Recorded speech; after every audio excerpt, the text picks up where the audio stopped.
Hey guys, so this is what's going on today. You can see the garage is a little bit cleaner today. I cleaned it out, got rid of a lot of that scrap metal I cut off the Explorer for the firewall. Got rid of the old firewall and floor pan that was from the 49. That's all gone. Those blue doors from the Ranger are gone, and the door skins from the Explorer are gone. Cleaned up stuff. Just kind of threw the hood on the Explorer to see what it looks like. Got a lot of trimming still in there to get it to fit.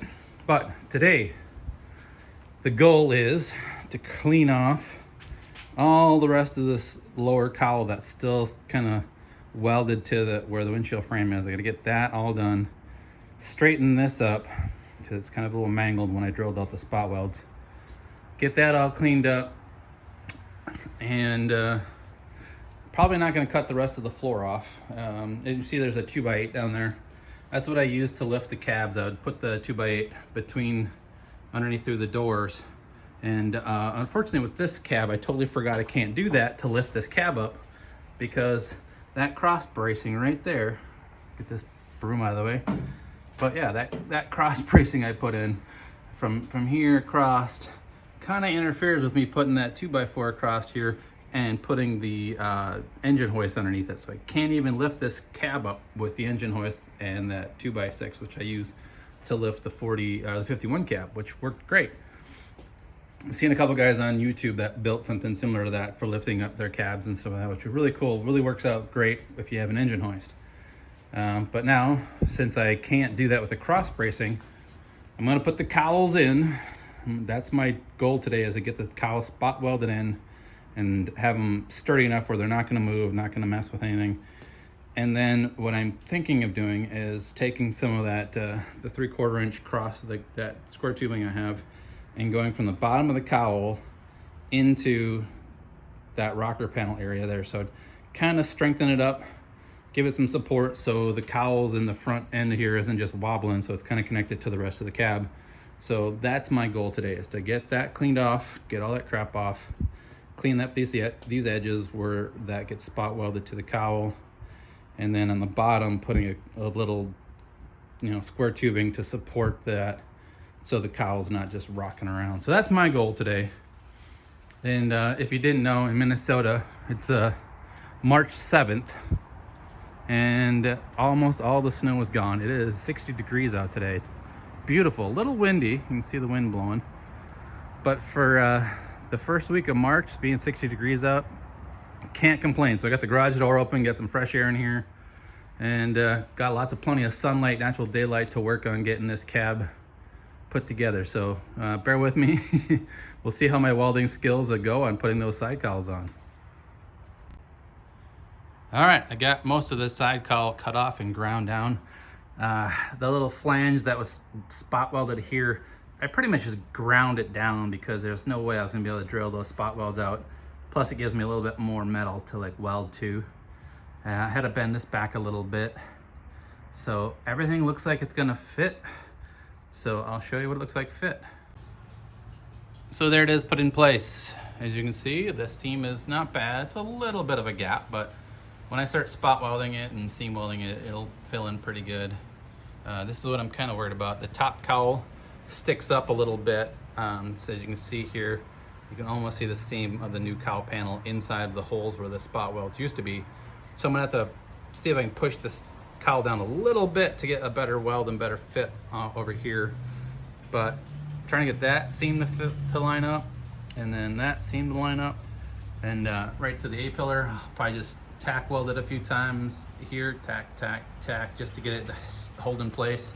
Tack weld, and either tack weld or rosette weld inside the drilled out spot welds, just to get this to stay in place. And like I was saying before, I'll probably run some square tubing from here to here to hold it in place, to square it up, to keep things so this whole front end is actually attached to the back half of the cab, excuse me, so I can get the cowls attached to the rocker panels. So keep the square, and then I might just fit one of the doors in to see how my seams look and see how my gap looks, and go from there.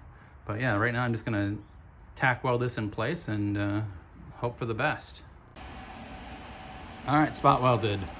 Did a quick couple of them here on this side here, and then I tried to do a rosettes in there, just quick in there, spot welded there, and a couple up here. And my voltage on my welder was a little bit hot, and I was melting the cab steel, and I'm not sure. I thought this thing was covered in weld through primer, but I might need to next time clean off a little bit of whatever paint or primer is on this next time I weld the other side, because the welds didn't seem to penetrate very well into this steel, but they went obviously quick into the cab. And as you can see, it melted a little bit, got a little hot on a couple of these spots. So yeah, this is obviously a lot thinner metal than this too, so it's a little tricky for me not being a welder. But for now, it's on. It's not on anything. It's connected to the cab, which is good. Next thing is to get a square tube from here to here, measuring the door jamb opening, making sure it's the same all the way across in like 3 or 4 places, so it's pretty square, and going from there, going on to the next side. So this is the passenger side. As you can see, I trimmed down the cowl here as much as I could, as much of that steel as I could. So what I'm gonna do is take the grinder and just grind away whatever the flange of that lower cowl is left, only leaving that flange that was on the upper windshield frame. And then this side's a little bit more mangled up. It's a little wavy because of me spot drilling, whatever. So yeah, I'm just gonna grind off all of that, and then fit this panel over here, and we'll see how that goes. Passenger side is ready. Cleaned it all up, ground away that flange that was left over from the cowl, and might have taken off a little bit more than I needed to in here, but you know what, I'm okay with it. I can patch it in with some more weld. Cleaned it up there, and I did take a wire wheel to the top lip of this thing. I don't know if it's weld through primer that's on this or not, but with my welding skills, any little bit helps. I know having clean material to weld to makes it welding a lot easier. So now it's time to get this panel welded in. And there we have it. Passenger side tack welded in. Not too bad. I had to do a little bit of manhandling to get this cowl down to line up here, so I can at least tack weld it there. Tack welded there. That seam looks really good. I mean, that's pretty close. That seems good. That seems good. And then a couple tack welds in there. What I was really concerned about was making sure that when I was welding, I was getting full penetration on the welds. Some of them I am, some it doesn't look like it's getting full penetration, but something I'm working on. I'm working on getting this taken care of. Working on this welding thing, and these ones are pretty good. There's pretty good penetration there. So I'm learning this welding thing as I go, and that's it. So there's the passenger side. Next thing is to put the little cross braces from the kick panels, I'm sorry, not kick, but the rocker panels over to the doors to make sure it's square from here to here, here to here, and make sure all those dimensions are the same before I weld it in. And then again, this thing as well, from this side to this side, I want to make sure that's square, or at least the right dimension. And yeah, from here to here, and from here to here, make sure it's squared that way. That's the next thing I do before I start welding in that support. So moving on. So instead of just putting like support bars on it, like I was thinking from here to the whatever was left of the floor, obviously I cut the rest of the floor out, and that little the gas tank support bracket or brace that was in the back here, cut all that out, cut out all the rusted out part in this corner, and I have these like plates, these 6x6 plates that I still have. That's about an 1/8 inch thick steel. I'm gonna weld in and use those like this as my little welding gusset supports to weld off the rocker panel. So I can go the rocker panel from there to there, and that way it'll be the rocker panel there instead of some like square tubing that I'm gonna have to cut off later. Because look, I have brand new rocker panels. Boom, put those in here. Dun, da, da, da. So that is what's next. Right now I'm trying to get those corner panels welded in, and yeah, and then I'll go and get the put the rocker panels in. I'll square this thing up, obviously, again, square it up from corner to corner, from here to here, same distance as from here to here, and make sure that the door gap is set right to match whatever the door gap was, which I believe was close to 35¼ inches from the distance of the door jamb to the front or the door mounts. So I'm gonna make sure that distance is correct, make sure it's square from corner to corner, and go from there. So for now, getting these corner panels in, and then get the rocker panels in. So I think today was a pretty productive day. I got the front cowls tacked in, and I got the rocker panels tacked in.